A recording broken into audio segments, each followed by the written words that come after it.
Fala, investidor consciente, tudo bem com você? Eu sou Emerson Azevedo e nesse vídeo nós vamos falar sobre uma das empresas que mais cresceu em 2020 na B3. Até o momento, essa empresa cresceu, é a quarta empresa que mais cresceu na B3 em 2020. Nós vamos analisar um pouco de como foi o resultado dela durante o ano, como estão os seus indicadores de rentabilidade, de endividamento.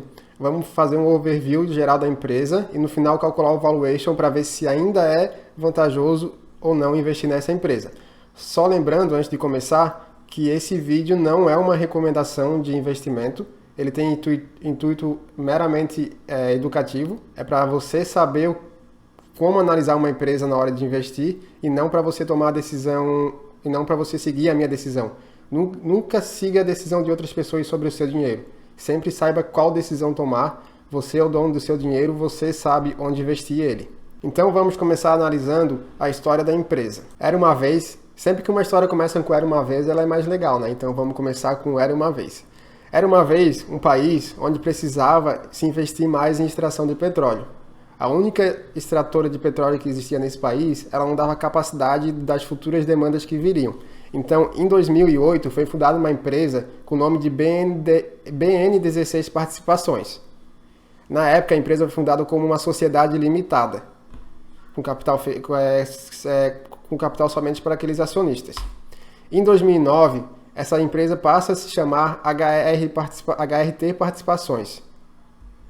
E em 2010, finalmente ela abre capital na Bovespa, se tornando uma sociedade de capital aberto.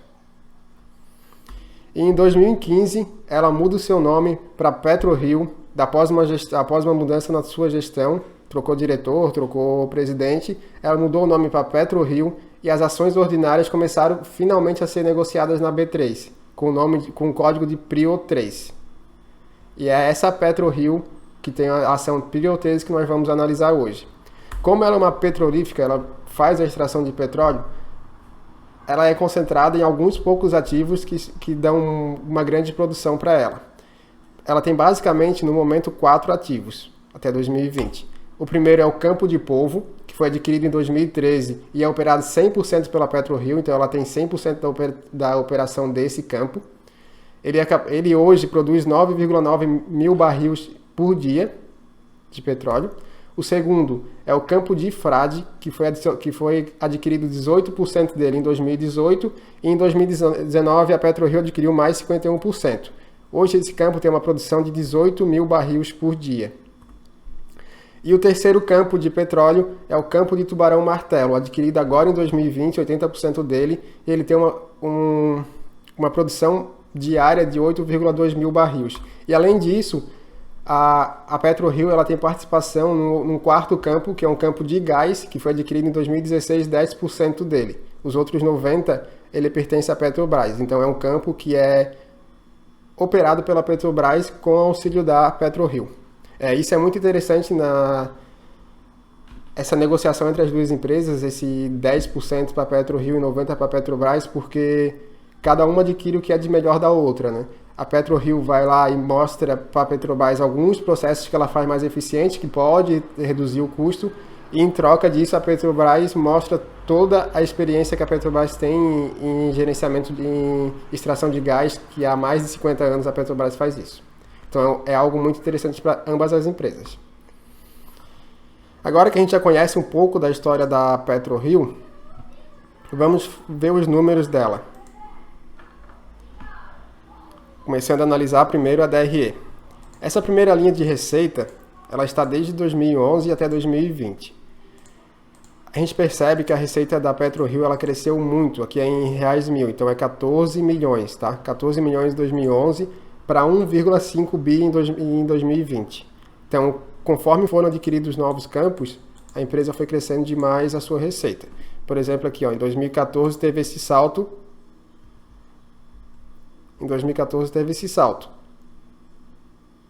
Foi a entrada em operação do Campo de Polvo. Então, em 2013 a empresa comprou o Campo de Polvo, em 2014 teve esse salto na receita. A mesma coisa teve o salto em 2017. O que é esse salto em 2017? É a empresa adquirindo o Campo de Manati. Apesar de ser só 10%, aumentou bastante a receita, em 47%. A mesma coisa em 2018, mais um salto de 70%. Por quê?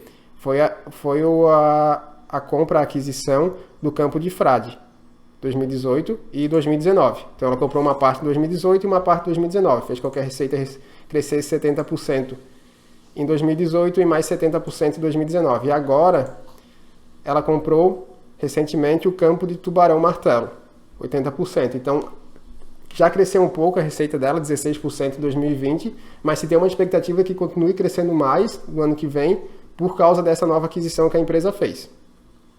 Olhando agora a linha de custo, ele também segue crescendo conforme a receita cresce. Então a gente consegue perceber que ele acompanha a receita. Em alguns anos, como em 2015, por exemplo, ele superou a receita, mas provavelmente é alguma coisa bem esporádica que aconteceu nesses anos. Porque na maior parte dos anos ele está abaixo da receita, sempre crescendo menos. Tá? Então, a empresa ela cresce na receita e tem um custo controlado nessas aquisições que ela faz. Com isso, o lucro bruto da empresa ele cresce ano a ano. Aqui em 2015 e 2016 ela teve um probleminha de custo maior que receita, por isso teve um lucro negativo, um lucro bruto negativo. Mas voltou ao normal e agora em 2020 está em 500 milhões, 487 milhões de lucro bruto.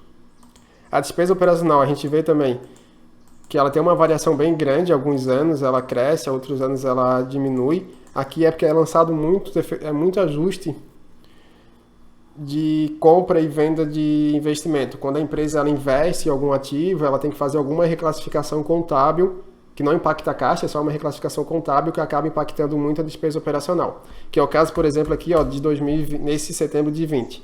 Lembrando que aqui é acumulado de 12 meses. Então a gente está desde outubro de 19 até setembro de 20.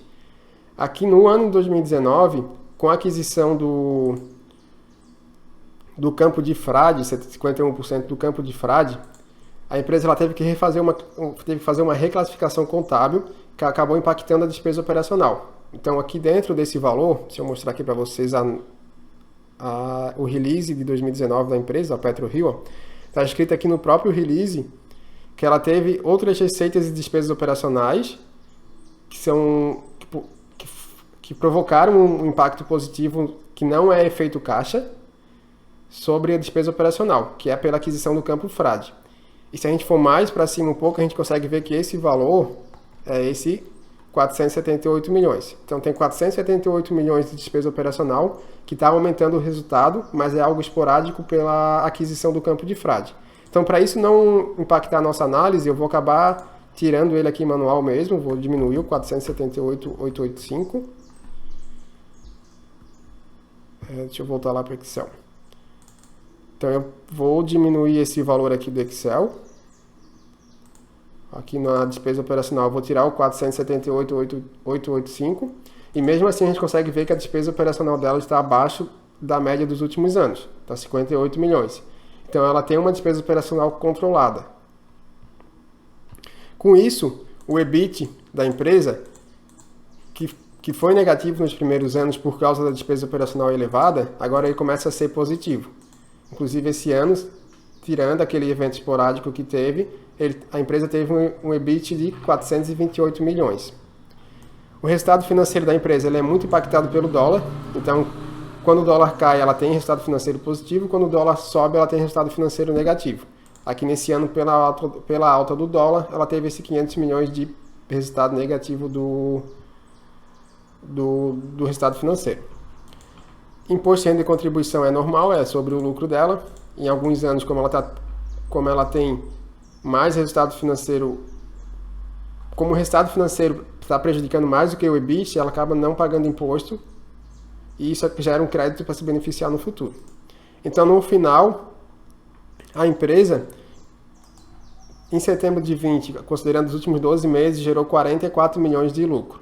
Comparado com os outros anos que estavam na média de 100, ela está um pouco abaixo. Mas lembrando que aqui eu fiz aquele ajuste de 478 milhões, né? Se eu tirar esse ajuste aqui de volta, o lucro da empresa nesses últimos 12 meses foi 500 milhões, que é bem acima de toda a média da empresa. Ela nunca registrou um lucro tão alto. Mas eu vou tirar aqui para não atrapalhar muito a nossa análise. O EBIT da empresa, então, esse ano a empresa teve uma depreciação muito alta. Aqui dentro da depreciação está aquele valor de 478, então eu vou tirar também para a gente conseguir olhar o EBITDA sem o impacto disso. Isso, agora sim, a empresa ela teve 735 milhões de EBITDA em 2020, superior, 30% superior a 2019. Então ela está apresentando um crescimento no EBITDA, isso já descontando aquele efeito positivo que a gente viu que não impacta no caixa, somente resultado. Na geração de caixa da empresa, ela também apresentou uma geração de caixa muito boa em 2020, ó, 1.200, 1.177 no total da geração de caixa operacional, o que é quase o dobro do que gerava no ano passado e muito, muito acima do que gerou nos últimos anos. O investimento da empresa, a gente vê também que teve um investimento muito forte em 2019, que foi a aquisição do campo de Frade. Então teve 1.400 aqui pela aquisição do campo de Frade e tem mais 1 bi em 2020 pelo campo de Manati. Então é uma empresa que faz grandes investimentos. Como são grandes ativos, ela desembolsa muito dinheiro para comprar esses ativos. Então é uma empresa que tem muitos ativos e provavelmente esse investimento alto é que fez com que a empresa crescesse, fez com que a ação da empresa crescesse em 2020, o preço da ação, porque os acionistas esperam que essa empresa tenha um retorno maior daqui para frente, já que ela fez altos investimentos. Agora que a gente olhou a DRE, vamos olhar um pouco dos indicadores dessa empresa para a gente analisar melhor ela. Deixa eu abrir aqui os indicadores. Então vamos começar pelos indicadores de mercado, tá? A gente consegue perceber aqui que a empresa, o setor dela é petróleo, gás e biocombustíveis, o subsetor na Bovespa, na B3 é o mesmo, e o segmento é exploração, refina e distribuição de petróleo. Exploração, refina e distribuição. Então a empresa, o nome dela é PetroRio e o código da ação PRIO3. O preço da ação, que em 2015 estava 88 centavos, com todas essas aquisições que ela fez, esse crescimento na receita, fez com que o preço da ação chegasse em setembro de 2019 a R$ 34,00. Ou seja, saiu de 0,88 em 2015 para 34,89, mas isso é em setembro. Se a gente for analisar aqui, eu vou abrir aqui no Google mesmo, o mais recente dessa empresa, a cotação mais recente, ó, de um ano, a gente consegue perceber que hoje a empresa está cotada a R$ 70,00, ou seja, ela mais do que dobrou o preço da ação depois da divulgação do resultado do terceiro TRI. Então os acionistas, o mercado viu essa divulgação de resultado muito bem. Foi algo acima do que o mercado estava esperando. Como a gente percebe que o preço aumentou, o valor de mercado da empresa também aumentou. O que é o valor de mercado? É a quantidade de ações vezes o preço. Quanto maior o preço, maior o valor de mercado. Então, hoje a empresa vale 4,7 bi. Se alguém quiser comprar a empresa de todo mundo, quer comprar 100% do patrimônio da PetroRio, eu tenho que desembolsar 4,7 bi. E o volume, 21 dias, é o total de negociações que foram realizadas em média nos últimos 21 dias. Aqui a gente consegue ver que é 2,39 bi, também aumentou demais o volume dessa empresa, ou seja, tem mais gente interessada em negociar essa ação. Agora vamos analisar um pouco dos indicadores de rentabilidade. Começando pelas margens. Margem bruta. O que é margem bruta? É lucro bruto sobre receita. Então é receita menos custo. A gente vê aqui que a empresa ela tinha problemas em 2011, que gerava margem... Ela teve problemas em 2015 e 2016, que a gente viu lá que gerou margem negativa. Aqui em 2011 ela era bem pequena, então não se analisa muito. Então a gente até desconsidera que esses valores mais baixos, tá? É difícil analisar a margem aqui porque ela era uma empresa muito pequena. 15 e 16 ela teve problemas com isso e depois a margem dela veio crescendo e em 2020 deu uma estabilizada. Ou seja, ela consegue crescer receita e ainda manter uma margem bruta boa. Eu vou só ajustar aqui nos anos para tirar aqueles anos do começo, para que não atrapalhe muito, para que não atrapalhe a nossa análise. Então eu vou selecionar 20, 19, 18, 17, a partir de 2014. 16, 15 e 14. Então eu vou deixar só esses anos para a gente conseguir ver a evolução da empresa sem ter aquele efeito do passado, onde a empresa era muito pequena. Então a gente tem a margem EBITDA aqui que ela ficou negativa em alguns anos, pois ela voltou a ficar positiva e agora em 2020 ela fechou 100% de margem EBITDA. Ou seja, a margem EBITDA, o EBITDA é maior que a receita. Isso porque a gente teve aquele ajuste extra contábil que não impactou o caixa pela aquisição do novo campo. A margem líquida, que é o lucro sobre a receita, ficou em 33% em 2020. Também tem o mesmo comportamento da margem EBITDA. Agora, quando a gente olha o retorno do patrimônio líquido, então é o quanto de lucro a empresa gerou perto do patrimônio líquido dela, a lucro líquido sobre patrimônio, a gente vê também que em 14 e 15 teve efeitos negativos, depois a empresa ela passou a ter lucro e se manteve em torno de 15, 20% de retorno sobre o patrimônio dela. O ROIC, então, ele desconta o imposto do EBIT, então é o lucro operacional da empresa sem contar resultado financeiro e sem pagar imposto, sem contar resultado financeiro, é o lucro da empresa antes do resultado financeiro. Então aqui não tem a variação do dólar impactando. E aqui ele faz isso sobre o patrimônio líquido mais o endividamento da empresa. Então é capital próprio mais capital de terceiros. A gente consegue perceber que o ROIC também ele se mantém um pouco estável, em torno de 10, 15% nesses anos, tá? E o ROA, que é o retorno sobre o ativo, aqui é lucro sobre ativo, o ativo total da empresa, também se mantém estável entre 10, 8, 7% agora em 2020. Analisando um pouco os indicadores de endividamento dessa empresa, a gente percebe que a liquidez dela já foi bem mais alta, a liquidez corrente. Liquidez corrente é tudo que ela tem para receber no curto prazo versus tudo que ela tem para pagar no curto prazo. Então, uma liquidez acima de 1 quer dizer que ela tem mais recurso para receber do que para pagar. Como ela está a 0,81 aqui em 2020, quer dizer que ela começou a ter mais recursos de curto prazo para pagar, que ela vai ter que adquirir investimentos ou postergar essa dívida de algum jeito. Mas não é algo muito preocupante, tá 0,80. A dívida bruta e dívida líquida, qual que é a diferença? A dívida bruta é tudo que a empresa tem de empréstimo com terceiros. E dívida líquida são esse empréstimo menos o caixa. Então, às vezes, a empresa pega empréstimo e fica com esse dinheiro em caixa. Então, isso não aumenta a dívida líquida, porque ela está captando recursos para ficar em caixa, para se preparar para algo que vai acontecer. Então, isso acaba não prejudicando no primeiro momento a empresa, a dívida líquida, só quando aquele dinheiro realmente é gasto.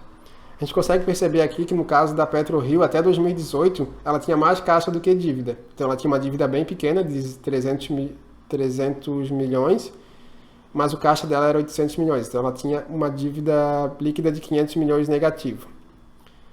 Em 2019 ela fez uma captação grande, fez grandes captações, 1,3 bi, provavelmente para a aquisição daquele campo novo. E com isso a dívida dela líquida aumentou para 0,74 e em 2020 ela fez outra captação grande de 1,5 bi e a dívida líquida ficou em 2,35 bi. Então a empresa se endividou para poder fazer essas aquisições que a gente viu lá no começo. Com isso, a dívida líquida que era negativa sobre PL, que era negativa até 2018, passou a ser positiva em 19 e aumentou para 92. Então quer dizer que a 2,35 bi, que é a dívida líquida da empresa, representa 92% do patrimônio líquido dela. E quando a gente compara isso com o EBITDA, o que é o EBITDA? O EBITDA é a geração operacional de caixa da empresa, é o quanto a empresa gera de caixa só com a operação dela, sem contar empréstimo, variação de câmbio, essas coisas. A atividade de fim da empresa gera tanto de caixa. Quando a gente olha aqui a dívida líquida sobre EBITDA, a gente vê que é uma dívida líquida baixa, é 1,39. Isso significa que 1 ano e meio de EBITDA já paga toda a dívida líquida da empresa. Tá? Isso que significa esse número, 1,39. Quer dizer que um EBITDA mais 0,39 do EBITDA do outro ano já quita a dívida líquida da empresa. É um indicador baixo. E analisando agora o preço dessa ação, como ele se comportou nos últimos anos, a gente viu que ele teve um crescimento bem grande. O valor patrimonial por ação da empresa, o valor patrimonial é o patrimônio líquido dividido pelo número de ações. Ele caiu de 14 para 17, 14 para 16 e começou a crescer em 17 até chegar a R$18 em 2020. Então hoje, para cada ação da empresa, ela tem R$18 de patrimônio líquido. E o preço sobre patrimônio líquido, o que é o preço sobre patrimônio líquido? É o preço dividido pelo esse valor VPA. Então, o que significa um VPA abaixo de 1? Que para cada R$ 1 que eu pagar nessa ação, só o patrimônio dela de hoje, eu já ganho o mesmo R$ 1.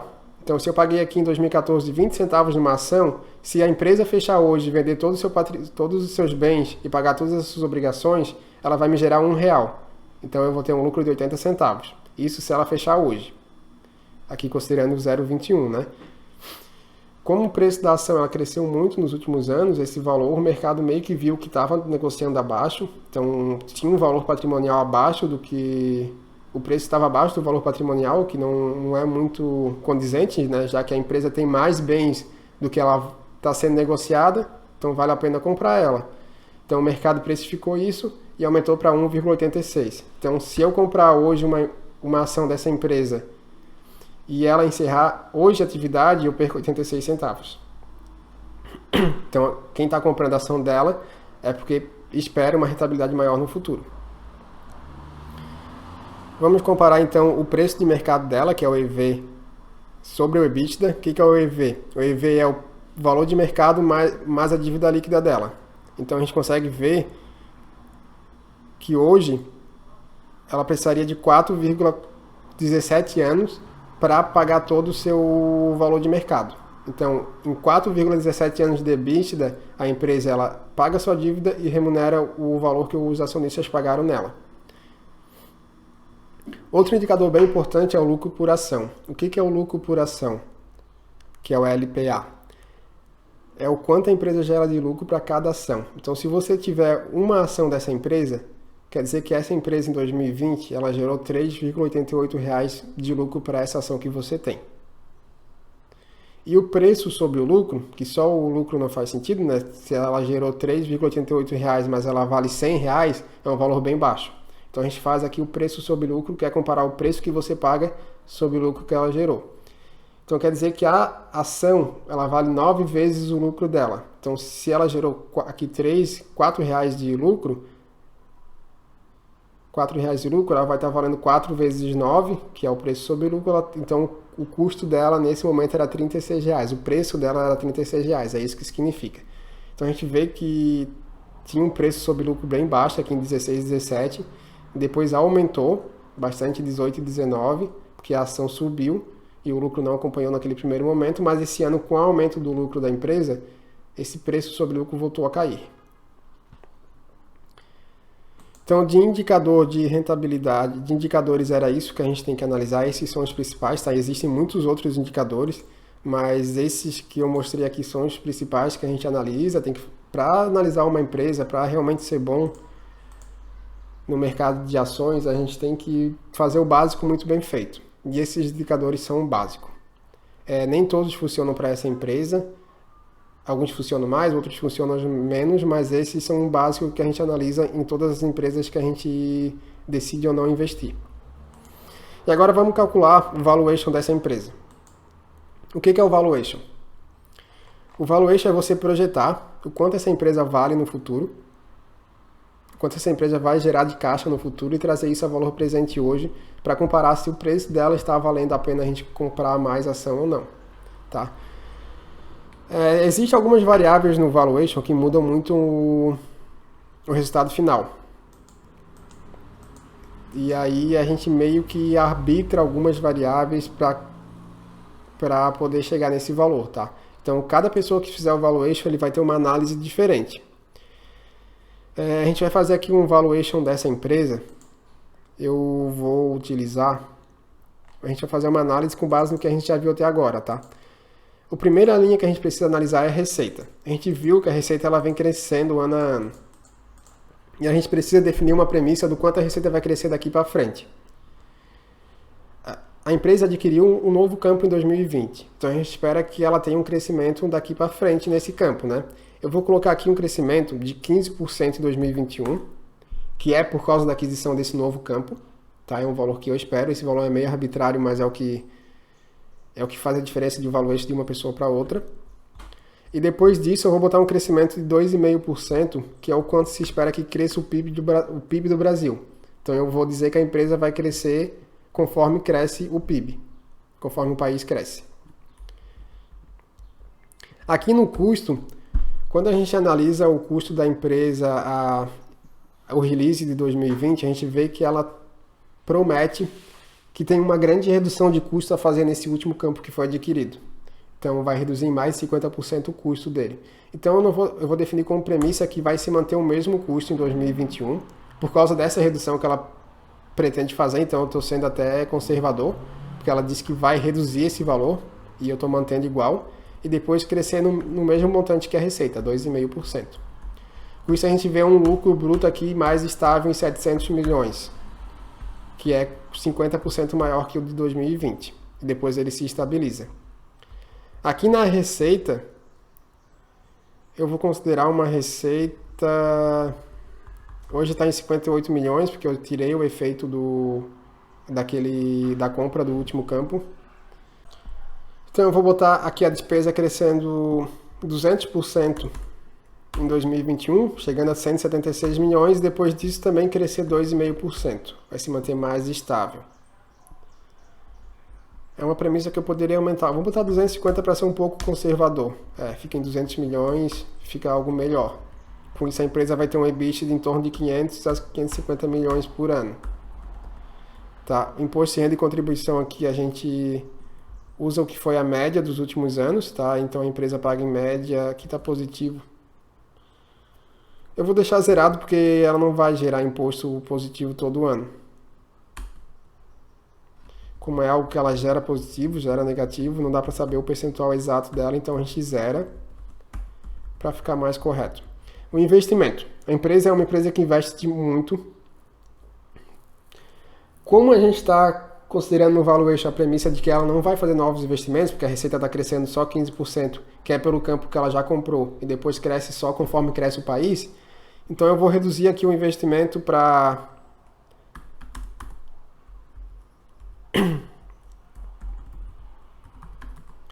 Vou reduzir para algo em torno de 10% do valor desse ano. Fica em torno de 100 milhões de investimento por ano. Tá, aqui a depreciação, que é um percentual do investimento, eu vou fazer diferente. Vou fazer, como ela já adquiriu esses campos, esses que ela adquiriu, a depreciação vai continuar se mantendo igual. Então eu vou fazer a depreciação se crescer a uma taxa, se manter igual. A depreciação vai ser igual todo ano.